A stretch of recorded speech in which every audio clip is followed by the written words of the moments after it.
Donc voilà, tu vois, j'ai pris de la bouteille, j'ai enchaîné les dates dans la France, un tas de sorties, tu vois.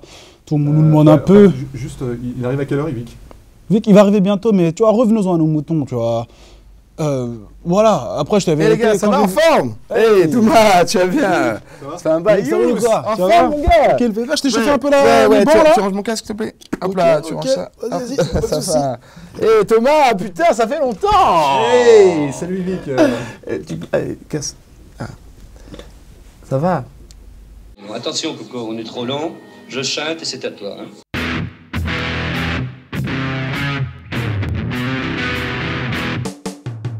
Alors aujourd'hui je suis avec Yvick alias Mister V, un mec qui pèse sur la youtubosphère française avec plus d'1 600 000 abonnés sur YouTube.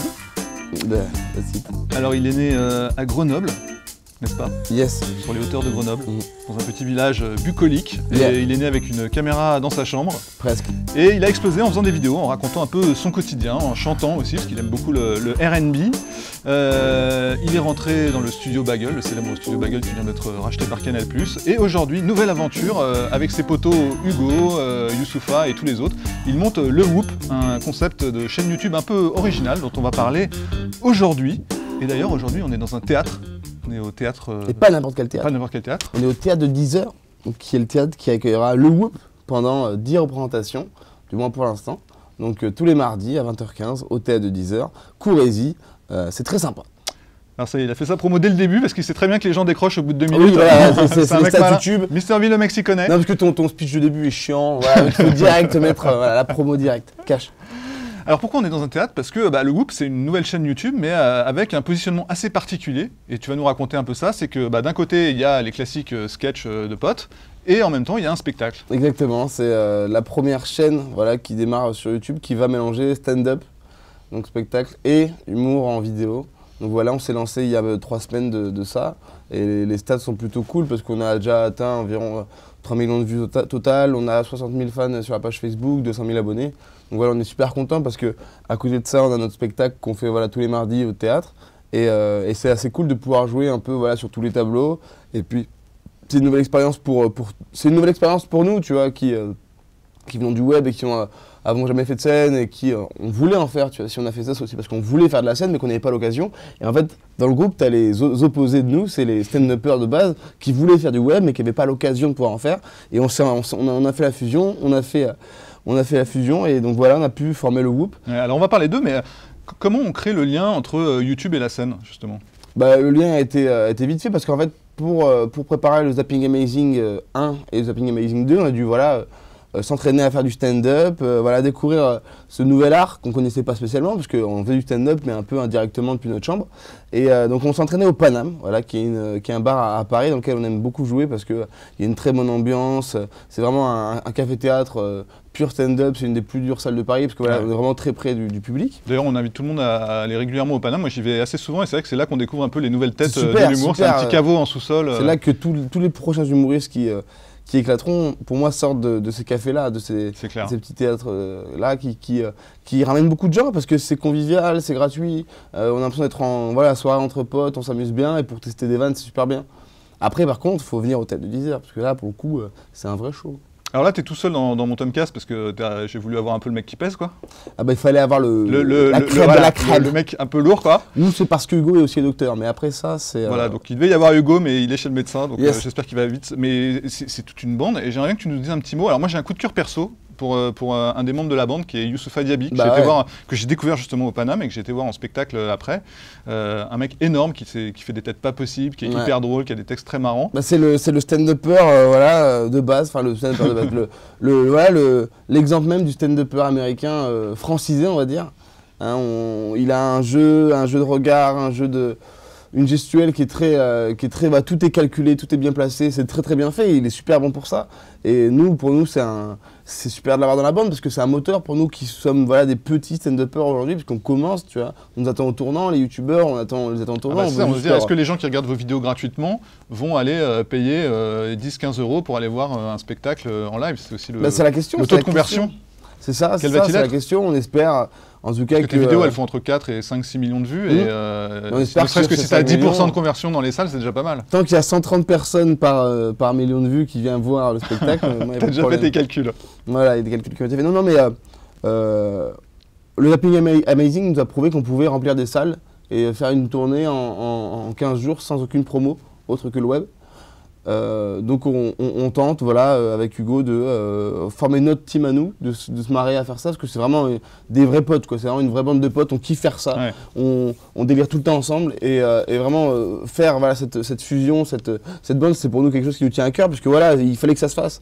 On était toujours en train de délirer, faire des soirées ensemble, mais jamais on a pensé vraiment à s'unir, et aujourd'hui on s'unit, et pour le bien de l'humour.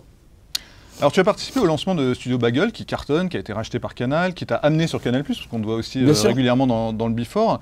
Comment tu gères à la fois le bagel et cette nouvelle aventure? Est-ce qu'on ne prend pas pour un dissident, le mec qui va monter un autre truc à côté? Comment tu gères? Je suis un escroc, moi. Je prends du bagel pour aller au plein. C'est bien ce que je me disais. D'ailleurs, j'ai un témoignage à diffuser. Non, parce qu'en fait, voilà, simplement, moi j'aime bien faire plein de trucs, mélanger un peu tous les genres. Tu vois, bagel, c'est bagel, quoi. C'est-à-dire que c'est maintenant Canal+, c'est des gros moyens, c'est voilà, que des stars du web. J'avais envie de créer un mouvement qui soit plus saine, qui mélange voilà, des univers différents. Là, tu as un truc aussi plus inspiré d'un délire un peu plus américain qu'on aime bien nous retrouver dans le Whoop. Donc voilà, j'avais envie aussi d'avoir ma petite bande à moi. Que j'ai dans le bagel, mais je voulais changer tout simplement, voilà, comme Poulpe a pu faire avec le Golden Show à l'époque avec Davy, ou comme peut faire Gaël avec Baptiste, c'est qu'on aime bien aussi, voilà, faire un peu de tout et pas forcément faire que du bagel, parce que voilà, vous êtes un peu concurrent quand même. C'est de la concurrence, c'est de la bonne concurrence, parce que tu vois, moi ce matin je tournais avec Gaël et Baptiste dans leur prochaine vidéo, on est tous potes, donc tu vois, il n'y a pas de concurrence, et puis quand je dis c'est la bonne concurrence, c'est la concurrence qui motive en fait à bosser, c'est tout. Ouais. Donc finalement c'est de la bonne concurrence, et bagel n'est pas du tout, il n'y a aucun clash, aucun conflit entre Bagel et moi, au contraire, ils sont hyper contents de voir le Whoop évoluer, et pourquoi pas bosser ensemble. Du coup, je vais bosser deux fois ensemble. Alors je sais pas si tu as vu, mais en ce moment Hugo est à l'affiche de Avis de Mistral, il y a des affiches partout dans Paris. Il a déjà bossé avec José Garcia aussi. Pour Fonzie. Voilà, pour Fonzie. Il chope des rôles de plus en plus importants. Est-ce que toi, c'est un modèle pour toi? C'est un truc qui te tente aussi, le cinéma? Le cinéma, moi j'ai un sentiment que tu es un peu plus musique, toi. Moi je suis très musique, très musique, j'adore ça, mais le cinéma me désintéresse pas pour autant. J'adore le cinéma, j'aimerais vraiment en faire, mais je prends mon temps, tu vois, j'ai 20 piges. Ouais. Je fais du pura, je fais de la scène, je fais des vidéos, je fais de la télé, je vais pas non plus tout faire d'un coup, dans le sens où il faut aussi que je puisse évoluer, travailler et faire mes arts, mais je pense aujourd'hui pas encore avoir assez voilà, d'expérience pour pouvoir prétendre à avoir un rôle au cinéma. Ça arrivera après, en tout cas moi je m'amuse très bien dans ce que je fais, sur le web je m'éclate, en télé je m'éclate, sur scène je m'éclate, en pura je m'éclate, donc j'attends le moment d'être prêt, de vouloir m'éclater pour le cinéma, pour pouvoir m'y mettre, mais pour l'instant, moi je kiffe faire ce que je fais, step by step, tu vois. Tant que je m'amuse, c'est important. Je vais pas faire du cinéma pour faire du cinéma, tu vois. Ouais. Je vais pas faire un rôle parce que c'est du cinéma. Je vais faire un rôle parce que ça me plaît, et pour l'instant, j'ai pas trouvé de rôle qui me plaisait, peut-être parce que si on n'a pas proposé. Donc pas nous annoncer, t'es pas en tournage d'un truc. Absolument pas. Non, désolé, il n'y a pas plus. Ça ne va pas, buzzer cette info, mais non, j'ai pas de. Alors il y a quelques mois, j'ai vu un reportage très intéressant sur D8 qui te suivait, qui était plutôt bien fait. C'est ça parce qu'on te voit dedans aussi peut-être. C'est vrai, on voit aussi dedans. Non, mais j'étais frappé parce qu'en fait le reportage commence sur toi et on voit 3 jeunes enfants à Lille en train de te regarder dans un ordinateur. Et j'étais frappé justement par la jeunesse de ces enfants. Moi aussi. Et du coup, je me suis dit, est-ce que ça te donne pas une certaine responsabilité? Est-ce que quand tu écris tes vidéos, quand tu conçois tes sketchs, etc., tu te dis, attention, j'ai peut-être quand même des gens assez jeunes qui me regardent et ça me donne aussi un peu un rôle de grand frère. Absolument pas. Non, parce que moi j'ai envie de faire des vidéos qui me font plaisir, qui me font marrer. Je vais pas me dire, bon, bah, je vais faire ces vidéos pour les enfants de 8 ans, tu vois. Ouais, moi, je vise absolument pas ce public-là. Je vise absolument pas un public jeune ou quoi. Je vise un public qui s'identifie à mes vannes, qui aime mon humour. Aujourd'hui, le public qui aime mon humour, je sais pas quel âge il va peut-être être plus jeune parce que j'ai un humour qui va être de mon époque. Mais voilà, si je peux faire rire des mecs de 50 piges comme des mecs de 12 ans, c'est pareil, c'est super cool. Donc non, je vais pas essayer d'avoir un rôle moralisateur parce que déjà, je vais pas être crédible là-dedans, tu vois. parce que je suis pas le jeune exemplaire parfait. Donc non, moi je préfère raconter ma vie, dire ce qui me fait marrer. Et les gens aiment bien ça, et ils préfèrent ça qu'avoir un mec qui va essayer de leur donner une leçon. Je suis pas un mec qui va donner des leçons. J'ai même pas appris mes leçons, moi. Donc à quoi ça sert que j'en donne? Non, mais c'est vrai, il n'y a pas de... Je sais pas d'avoir ce rôle de grand frère, parce que ça me ressemble pas, et parce que les gens vont pas sur Internet pour recevoir des leçons, quoi. Ils vont sur YouTube pour On te reconnaît souvent dans la rue ou pas? Ça commence à être de plus en plus fréquent, mais c'est toujours cool, c'est toujours plaisir, quoi, parce que quand tu te dis que, voilà, en faisant marrer des gens depuis ta chambre, tu arrives à être reconnu dans la rue, et toujours avec un maximum d'amour et de gentillesse de la part des gens, bah, c'est super cool. Après, des fois, tu as toujours des mecs chelous, mais ça c'est très rare. Alors je sais pas si tu as vu, cette semaine, il y a François Hollande qui a organisé un grand dîner à l'Elysée avec le président chinois et tout plein de Français qui pèsent. Je fais genre de savoir, mais je sais pas. Mais ouais. Et aucun humoriste, aucun youtubeur invité à ce dîner. Non. Donc ce que j'ai envie de te demander, c'est imagine toi, tu aurais été invité, comment tu aurais géré la chose? Bah, je sais pas, on aurait fait un Sapasoupa. On aurait fait comme le premier Sapasoupa que j'avais fait sur la maison du content, qui s'appelait Tout le monde est content. C'est la maison du content. Et ben on aurait fait la même chose. J'imagine bien Hollande kicker son petit couplet en mode peura. J'imagine bien lui en train de kicker et tout. Donc non, on aurait pu faire un remake du premier Sapasoupa, ouais. En chinois? En chinois. Ouais, putain, bien voilà. Ouais, on a le concept, ouais, voilà. Chante-nous un truc en chinois. Ah ouais, je vais faire je mettrai ton petit effet derrière. Si je fais l'accent chinois, ça va paraître raciste. Ça va paraître raciste. Je vais mal le faire. Non, je préfère pas tenter. Bon, Yvick, un grand merci à toi. Je rappelle que le Whoop, c'est à partir du 1er avril, tous les mardis à 20h15, au théâtre de 10h. Et pas à 10h au théâtre de je sais pas quoi. À chaque fois, je dis ça. Pas confondre. Maintenant, t'as embrouillé tout le monde. Non, mais les gens savent jamais. Les gens ils disent le théâtre, mais 10h, à quelle heure? Non. C'est le théâtre de 10h, c'est le nom du théâtre.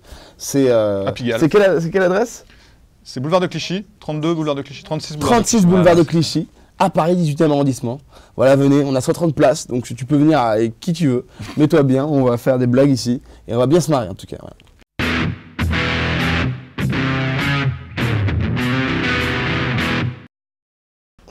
Et c'est le Whoop Gang. Hop. Jia. Alors vas-y. Je dois faire semblant d'avoir kiffé en fait. Ouais, tu fais semblant d'avoir kiffé. Mais non, mais t'as kiffé pour de vrai. Non, j'ai pas kiffé. T'as vu la qualité de l'interview quand même, le niveau? Non, j'ai pas kiffé Thomas, je te le dis sincèrement, j'ai pas kiffé. Sérieux? Non, désolé, j'ai pas... Non, mais c'est les questions que tu me poses là, c'est pas possible Thomas. Thomas, c'est pas possible. Bah non, mais Yvick... Non, c'est pas possible. Non, je veux pas répondre à tes questions. Casse-toi.